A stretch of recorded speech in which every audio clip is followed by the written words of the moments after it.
നമസ്കാരം സാർ. നമസ്കാരം. സാറേ, സി പി എമ്മിൽ എന്താണ് സംഭവിക്കുന്നത്? നേതാക്കൾ ഒരുപാട് പേര്, ജനപ്രതിനിധി, തിരഞ്ഞെടുക്കപ്പെട്ട ജനപ്രതിനിധി പാർട്ടി അംഗത്വം രാജിവെച്ച്, ഈ തിരഞ്ഞെടുക്കപ്പെട്ട പദവിയും ഒക്കെ രാജിവെച്ച് അവരുടെ ചിരവൈരികളായ BJP-യിൽ ചേരുന്നു. ഇപ്പോഴിതാ വർക്കലയിൽ നിന്ന് വരുന്ന വാർത്ത അത്തരത്തിലൊന്നാണ്. അവിടെ ബ്ലോക്ക് പഞ്ചായത്ത് അംഗം, പഴയ ഒരു പ്രമുഖനായ നേതാവിൻ്റെ മകൾ സുന്ദരേശൻ എന്ന് പറയുന്ന 2006 നിയമസഭയിലേക്ക് മത്സരിച്ച് തോറ്റുപോയ ആളാണ് വർക്കലയിൽ നിന്ന്. അദ്ദേഹത്തിൻ്റെ മകൾ അഡ്വക്കേറ്റ് സ്മിത സുന്ദരേശൻ പാർട്ടി പദവികളെല്ലാം വിട്ടൊഴിഞ്ഞ് BJP-യിൽ ചേക്കേറിയിരിക്കുന്നു. വർക്കലയിൽ BJP-യുടെ സ്ഥാനാർത്ഥിയായി, അതായത് BDJS നീക്കിവെച്ച സീറ്റാണ്. 2016 മുതൽ BDJS സ്ഥിരമായി മത്സരിക്കുന്ന സീറ്റാണ്. അത് BJP തിരിച്ചു വാങ്ങി ഈ സ്മിത സുന്ദരേശനെ അവിടെ സ്ഥാനാർത്ഥിയായി നിയോഗിച്ചിരിക്കുകയാണ്. എന്താണ് സാർ, ഈ തെക്കൻ ജില്ലകളിൽ പാർട്ടിക്ക് വലിയ തിരിച്ചടി നേരിട്ടുകൊണ്ടിരിക്കുകയാണെന്ന് തോന്നുന്നു. എന്താണ് അങ്ങയുടെ അഭിപ്രായം? സംശയമില്ല, യാതൊരു വിധത്തിലും സംശയമില്ല. കാരണം നോർത്ത് ഇന്ത്യയിലൊക്കെ മാത്രം നമ്മൾ കാണുന്ന വിധത്തിലുള്ള ഒരു BJP-ക്കുള്ള ചാട്ടം, അതെ, അത് കേരളം ഒട്ടാകെ നടക്കുന്നു. അതിൽ സൗത്ത് കേരളയിൽ കൂടുതൽ നടക്കുന്നു എന്നുള്ളതാണ്. ഇപ്പം നമ്മൾ നോക്കിയാൽ ദേവികുളം രാജേന്ദ്രൻ ആയിരുന്ന ആൾ ചാടിയത് മുതൽ തലതൊട്ടപ്പനായ G. സുധാകരൻ, CPM-ൻ്റെ താത്വിക ആചാര്യൻ എന്ന് വരെ വിളിക്കുന്ന G. സുധാകരൻ വരെ ചാടിപ്പോകുന്ന ഒരു കാലം. അപ്പം ഇങ്ങനെയൊക്കെ നിൽക്കുമ്പം CPM-ലേക്ക് ഇപ്പോൾ വീണ്ടും പുതിയ ഒരാൾ, അതായത് V. ജോയ് എന്ന ജില്ലാ പ്രസിഡന്റ്, ജില്ലാ സെക്രട്ടറി, CPM-ൻ്റെ DC സെക്രട്ടറി എന്ന് പറയുന്നത് സാധാരണ ആളല്ല. അതെ, തിരുവനന്തപുരത്തെ ഏറ്റവും പ്രമുഖനായ ഒരാളാണ്. തലസ്ഥാന ജില്ലയെ ചലിപ്പിക്കുന്ന കടിഞ്ഞാൺ അദ്ദേഹത്തിൻ്റെ കയ്യിലാണ്. തീർച്ചയായിട്ടും ആ യന്ത്രം ചലിപ്പിക്കുന്ന ആളിന് മന്ത്രം മറന്നുപോയോ എന്നുള്ളത് തോന്നുകയാണ്. കാരണം നാമനിർദ്ദേശ പത്രിക സമർപ്പിക്കാൻ പോയപ്പോൾ കൂടെ ഉണ്ടായിരുന്ന ആൾ കാലുമാറി എതിരാളിയായിട്ട് വരുന്ന ഒരവസ്ഥ. നാമനിർദ്ദേശ പത്രിക സമർപ്പിക്കുന്ന അദ്ദേഹം കൂടെ ചേർന്നാണ്, ഈ സ്മിതയോടും കൂടെ ചേർന്നാണ്. സ്മിത സുരേന്ദ്രനും അവരുടെ സുന്ദരേശൻ എന്ന അച്ഛനും ഒക്കെ കൂടെ ചേർന്നാണ് നാമനിർദ്ദേശ പത്രിക സമർപ്പിക്കുന്നത്. അതിനുശേഷം സ്മിത ഇരുട്ടി വെളുത്തപ്പം BJP-യുടെ കാൻഡിഡേറ്റായിട്ട് നാമനിർദ്ദേശ പത്രിക സമർപ്പിക്കാൻ തയ്യാറാകുന്നു എന്നുള്ളത് എല്ലാവരെയും ഞെട്ടിച്ച ഒരു കാര്യം തന്നെയാണ്. പക്ഷേ ഈ പോക്ക് വളരെ സ്വാഭാവികമായി മാറിയിരിക്കുന്നു തെക്കൻ കേരളത്തിൽ എന്നുള്ളതാണ് നമ്മൾ മനസ്സിലാക്കേണ്ടത്. നേതാക്കളിൽ ഇങ്ങനെയാണെങ്കിൽ ആരും ഇന്നോവയൊന്നും പേടിക്കുന്നില്ല. ഞാൻ ഒന്നും പേടിക്കുന്നില്ല. അത് ആ കാലമൊക്കെ കഴിഞ്ഞു പോയി. മാഷാള്ള സ്റ്റിക്കർ ഒന്നും ഒട്ടിച്ച് ഇന്നോവ വരും എന്ന് പേടിപ്പിച്ചു. അങ്ങനെ ഒരാളാണെന്നെങ്കിൽ അങ്ങനെ നിർത്താമായിരുന്നു. ഒരു സുധാകരനോ ഒരു രാജേന്ദ്രനോ അല്ലെങ്കിൽ ഒരു കുഞ്ഞികൃഷ്ണനോ ഒക്കെ ഗോവിന്ദനോ ഒക്കെ ആയിരുന്നെങ്കിൽ തീർച്ചയായിട്ടും അങ്ങനെ പൂട്ടാമായിരുന്നു. പക്ഷെ പൂട്ടാൻ പറ്റാത്ത വിധത്തിൽ അത് തെക്കും വടക്കും ഒക്കെ ഒരുപോലെ. പിന്നെ PK ശശി, ഇങ്ങനെ നോക്കിക്കഴിഞ്ഞാൽ നമ്മൾ എണ്ണം വളരെ വലുതാണ്. വനിതയായ ഐഷ പോറ്റി, അതൊരു വളരെ പ്രധാനപ്പെട്ട നീക്കങ്ങളാണ്. ഇതിങ്ങനെയൊക്കെ സംഭവിക്കുന്നത് മാർക്സിസ്റ്റ് പാർട്ടിയുടെ ചരിത്രത്തിൽ ഉണ്ടാവാത്തതാണ്. അധപതനത്തിന്റെ എത്രയോ വലിയ വക്കിൽ ചെന്നെത്തിയിരിക്കുന്നു. ആഴം വളരെ കൂടുതലാണ്. ഈ കാണുന്ന ആഴത്തിനേക്കാൾ കൂടുതലാണ് ഈ ഐസിന്റെ നില. നമ്മൾ പറയില്ലേ, പുറത്തു വന്നത് മഞ്ഞുമലയുടെ ഒരു അറ്റം മാത്രമാണ്. അടിയിൽ കൂടുതൽ ഒഴുക്ക് സംഭവിച്ചിട്ടുണ്ട്. കൂടുതൽ പേർ ഇതിനകത്ത് നിന്ന് ഒഴിഞ്ഞു മാറിയിട്ടുണ്ട്, മൗനമായി നിൽക്കുന്നുണ്ട്, പ്രതികാരത്തോടെ നിൽപ്പുണ്ട്. അത് എങ്ങനെ ഈ ഇലക്ഷനെ ബാധിക്കും എന്നുള്ളത് ആർക്കും പിടിയില്ലാതെ നിൽക്കുകയാണ്. പ്രത്യേകിച്ച് മാർക്സിസ്റ്റ് പാർട്ടിയിലെ നേതാക്കൾക്ക് അത്രയ്ക്ക് വലിയ ഒഴുക്കാണ്. ഒരു വലിയ ആശയക്കുഴപ്പം സൃഷ്ടിച്ചിരിക്കുന്നു.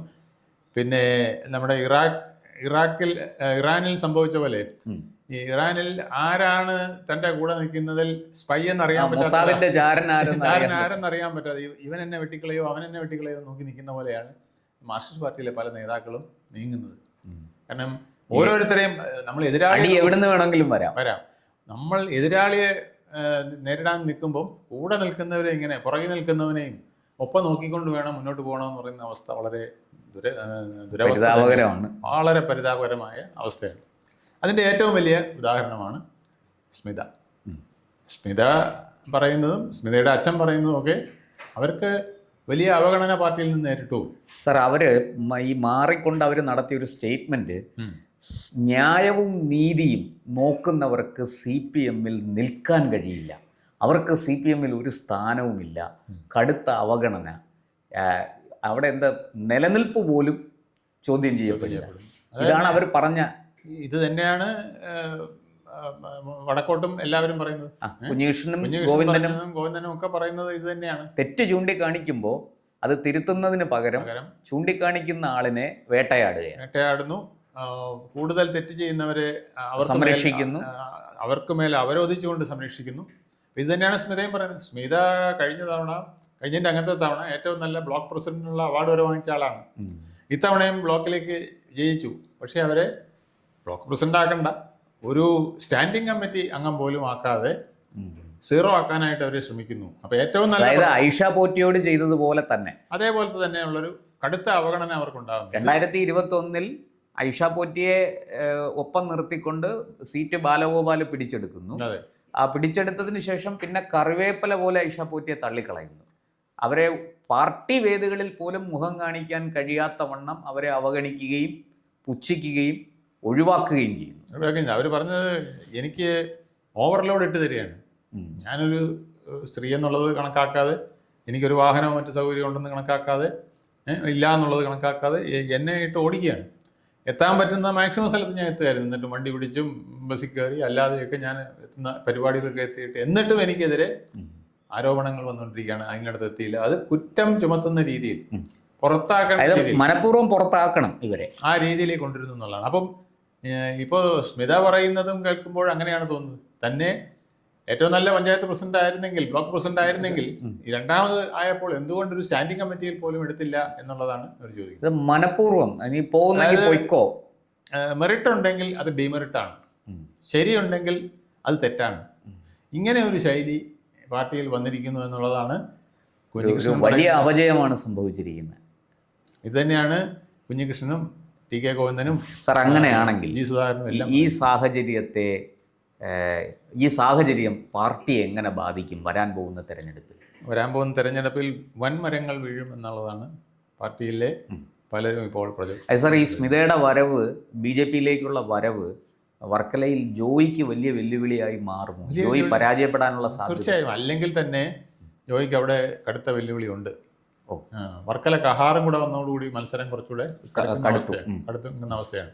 അദ്ദേഹം 3 പ്രാവശ്യം തുടർച്ചയായിട്ട് 2001 മുതൽ അദ്ദേഹം MLA ആയിരുന്നു. PK ഗുരുദാസനെ മലർത്തിയടിച്ച്, ഏറ്റവും കരുത്തനായ PK ഗുരുദാസനെ മലർത്തിയടിച്ചാണ് അവിടുത്തെ റോഡുകൾ, മറ്റു പല പ്രാഥമിക സൗകര്യങ്ങളൊക്കെ ഉണ്ടാക്കി കൊടുക്കുന്നതിന് വളരെ ശക്തമായി നിന്ന ആളാണ്. പിന്നെ ഈ കോൺഗ്രസിന്റെ ഒരു അധപതനം കൊണ്ടാണ് പുള്ളിയും താഴോട്ട് പോയത്. ആ കാലഘട്ടത്തിൽ നിന്ന് ഇപ്പോൾ അദ്ദേഹത്തിനും ഉയർത്തു നിൽക്കാൻ ഒരു അവസരം കിട്ടിയിരിക്കുന്നു. അതുപോലെ തന്നെ ജോയിക്ക് അവിടെ നിലനിൽപ്പില്ലാത്തൊരവസ്ഥ വന്നിരിക്കുന്നു. BJP തങ്ങളുടെ സ്ഥിര വോട്ട് വർദ്ധിപ്പിക്കാനുള്ളൊരു ശ്രമത്തിൽ ഇപ്പോൾ അവിടെ അതിനെക്കുറിച്ച് ഞാൻ ചോദിക്കാൻ വന്ന ഒരു കാര്യം, ഈ 2016 മുതൽ BDJS അവിടെ മത്സരിക്കുന്നു. SRM അജി. അതെ. ഈ SRM അജിയെക്കുറിച്ച് പൊതുവെ അവിടെ പറഞ്ഞു കേൾക്കുന്നത്, അദ്ദേഹം മത്സരിക്കുമ്പോൾ ഏതാണ്ട് 19,000 വോട്ടൊക്കെയാണ് അവിടെ പിടിച്ചത്. അപ്പോൾ SNDP-ക്കാർ ആരും ഈ അജി സ്ഥാനാർത്ഥിയായിട്ട് വരുന്നതിൽ താല്പര്യമില്ല. ലോക്സഭാ തെരഞ്ഞെടുപ്പ് എടുത്താലും തദ്ദേശ സ്ഥാപനങ്ങളിലേക്കുള്ള തെരഞ്ഞെടുപ്പ് എടുത്താലും BJP-ക്ക് വലിയ മുന്നേറ്റമുണ്ട്. ഏറ്റവും ഒടുവിൽ മുരളീധരൻ പോലും 2024 40,000-ന് പുറത്ത് വോട്ട് പിടിച്ചു. 41,000-ഓളം വോട്ട് പിടിച്ചു.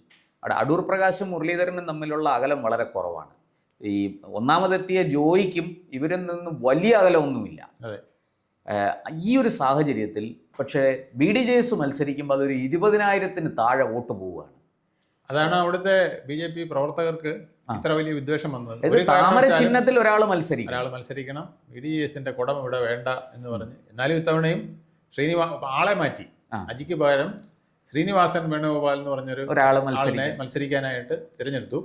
BDJS അതിന് മുന്നോട്ട് നീങ്ങി. പക്ഷേ പാർട്ടി പ്രവർത്തകർ ശക്തമായ നിലപാടെടുത്തു. BJP-യുടെ പ്രവർത്തകർ ഇനി ഞങ്ങൾക്ക് ഇതുപോലുള്ളവരെ ചുമക്കാൻ വയ്യ എന്ന് പറഞ്ഞപ്പോഴാണ് താമര ചിഹ്നത്തിൽ ഒരാളെ മത്സരിക്കാനായിട്ട് പൊന്നരിവാളേന്ത്യ ഒരു വനിത തന്നെ CPM ഒരാളെ സംഭാവന ചെയ്തു എന്നുള്ളതാണ്. സാർ, ഈ സാഹചര്യം അപ്പോൾ ഈ BJP-ക്കുള്ളിൽ ഇപ്പോൾ സ്വാഭാവികമായിട്ടും BDJS-ന് ഒരു അതൃപ്തി ഉണ്ടാവും. BDJS-ന് അവിടെ കുറച്ച് വോട്ടുണ്ട്, ഇല്ലെന്ന് പറയാൻ കഴിയില്ല.